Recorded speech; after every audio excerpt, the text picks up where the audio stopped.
प्यारे दर्शकों नमस्कार। आइए नजर डालते हैं हमारे प्यारे राज्य हरियाणा की तमाम बड़ी खबरों पर। वीडियो शुरू करने से पहले कमेंट बॉक्स में जय हिंद लिखकर हमें सपोर्ट करें। तो चलिए शुरू करते हैं। सीएम सैनी का मिशन वाटर, हरियाणा में नहीं होगी पानी की कमी, अधिकारियों को जलाशयों को लबालब भरने के निर्देश। मुख्यमंत्री नायब सिंह सैनी ने गर्मी के मौसम के मद्देनजर प्रदेश के सभी हिस्सों में पेयजल आपूर्ति सुनिश्चित करने के कड़े निर्देश दिए हैं। सचिवालय में जन स्वास्थ्य और सिंचाई विभाग के अधिकारियों के साथ हुई समीक्षा बैठक में सीएम ने कहा कि ग्रामीण और शहरी दोनों क्षेत्रों में पानी की कमी नहीं रहनी चाहिए। मुख्यमंत्री ने निर्देश दिए कि प्रदेश के सभी तालाब, जल घर और नन्हे जलाशयों को समय रहते भरकर रखा जाए ताकि गर्मी बढ़ने पर किल्लत ना हो। हरियाणा में मौसम का यू टर्न, भीषण गर्मी के बाद अब आंधी बारिश का ऑरेंज अलर्ट, इन जिलों में जमकर बरसेंगे बादल। हरियाणा में दिन का तापमान 3.5 डिग्री तक बढ़ गया। भिवानी, हिसार, रोहतक, महेंद्रगढ़ से समय 40 डिग्री से ऊपर रहा। हिसार में सर्वाधिक 41.1 डिग्री दर्ज किया गया है। रात का तापमान 7.2 डिग्री सेल्सियस तक बढ़ गया है। ये गुरुग्राम में सबसे अधिक 30 डिग्री रहा, जो सामान्य से 5.3 डिग्री ज्यादा है। अब 3 से 8 मई तक फिर से बारिश के आसार है। 4 से 5 मई को 60 किलोमीटर प्रति घंटे की गति वाली आंधी के साथ कहीं कहीं तेज बारिश व ओलावृष्टि का ऑरेंज अलर्ट है।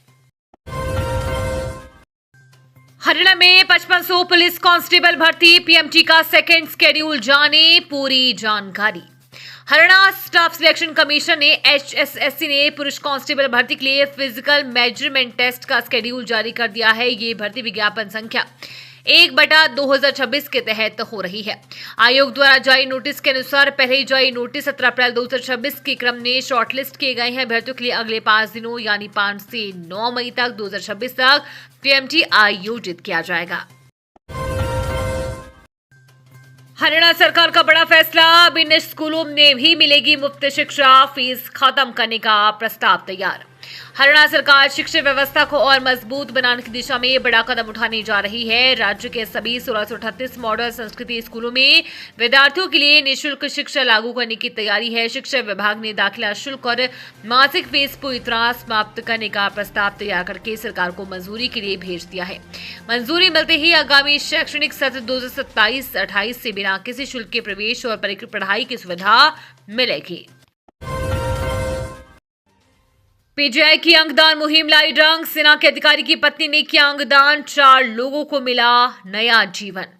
देश की रक्षा कर रहे सेना के अधिकारी की 42 वर्षीय पत्नी ने अंगदान कर एक बड़ी मिसाल कायम की है और 4 लोगों को नया जीवन दिया है। ये केवल अंगदान नहीं बल्कि त्याग करते हुए राष्ट्रभक्ति की नई मिसाल है, जो आने वाली पीढ़ियों को भी प्रेरित करेगी। हरियाणा के इतिहास में पहली बार सेना के कमांड हॉस्पिटल चंडी मंदिर से हृदय दान हुआ है। सेना ने अंग एयरलिफ्ट का दिल्ली के RR हॉस्पिटल और चंडीगढ़ के PGIMS हॉस्पिटल में पहुंचाए हैं। खट्टर नहीं पहुंचे, सीएम सैनी ने तोड़ी परंपरा, 12 साल बाद रामपुरा हाउस पहुंचे सैनी, राव मुलाकात बनी चर्चा का केंद्र। हरियाणा की राजनीति में शनिवार को एक अहम घटनाक्रम देखने को मिला, जब मुख्यमंत्री नायब सिंह सैनी रेवाड़ी स्थित रामपुरा हाउस पहुंचे और केंद्रीय मंत्री राव इंद्रजीत सिंह से मुलाकात की।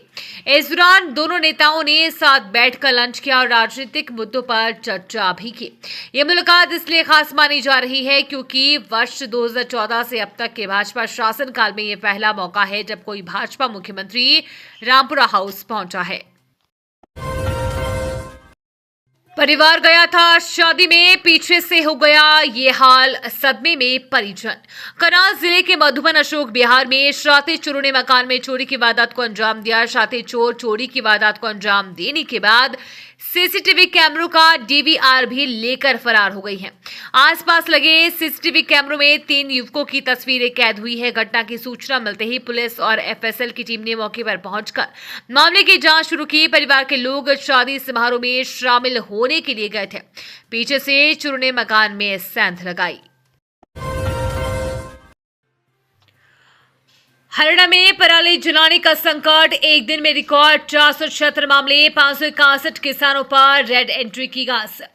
हरियाणा में फसल अवशेष जलाने के मामलों को रोकने में कृषि विभाग की तैयारी कमजोर नजर आ रही है। सीजन में शनिवार को रिकॉर्ड आग लगाने के 476 मामले सामने आए हैं। कार्रवाई के तौर पर अब तक कुल 561 किसानों की रेड एंट्री दी गई है।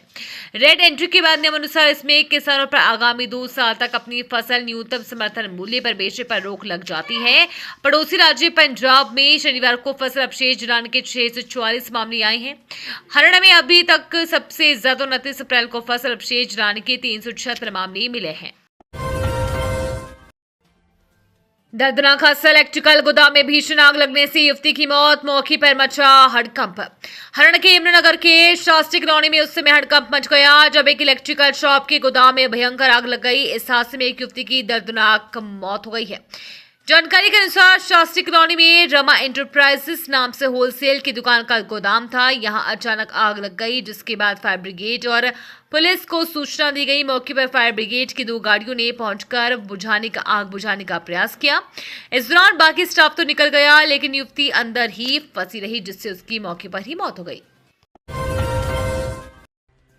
कुलदीप बिश्नोई से ही लिया जाएगा जवाब, बीजेपी जल्द जारी करेगी नोटिस, मोहनलाल बड़ोली।